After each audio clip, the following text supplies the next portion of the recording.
हम करेंगे हर मजलूम की हिमायत। बिस्मिल्लाहिर्रहमानिर्रहीम, अस्सलाम वालेकुम। मैं हूँ हुरैन फातिमा और आप देख रहे हैं हिमायती न्यूज़ HD चैनल। नजर डालते हैं आज की अहम खबरों पर।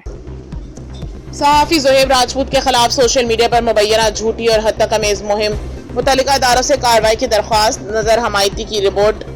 कराची सहाफ़ी ज़ोहेब राजपूत के खिलाफ सोशल मीडिया खसूसन व्हाट्सएप ग्रुप्स में मुबैना तौर पर झूठी, बेबुनियाद और किरदार कशी पर मबनी तहरीर शेयर किए जाने का मामला सामने आया है, जिस पर उन्होंने मुतल्लिका इदारों से कानूनी कार्रवाई की दरख्वास्त कर दी है। ज़ोहेब राजपूत ने अपने मौक़िफ़ में कहा है कि इनके खिलाफ आयद किए गए तमाम इल्ज़ामात मनगढ़ंत, बेबुनियाद और हक़ाइक़ के मुनाफ़ी हैं। उन्होंने बताया कि जिस व्हाट्सएप नंबर से मुबैना तौर पर यह मवाद फैलाया गया, इसके स्क्रीनशॉट्स और दीगर दस्तयाब शवाहिद महफूज कर लिए गए हैं।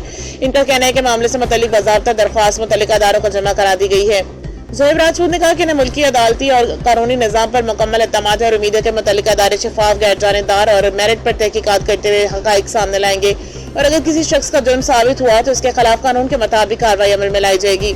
इसी तरह prevention of electronic crimes act PECA Paika 2016 के तहत सोशल मीडिया या इलेक्ट्रॉनिक ज़राए से किसी शख्स के खिलाफ झूठा, तकमीज़ या नुकसानदा मवाद फैलाने की सूरत में कानूनी कार्रवाई की जा सकती है।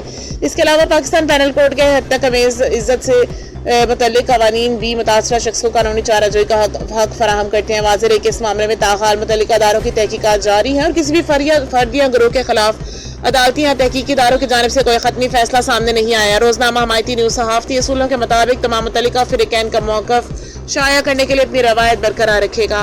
अब तक के लिए इतना ही। मज़ीद खबरों और अपडेट्स के लिए देखते रहें हिमायती न्यूज़ HD चैनल।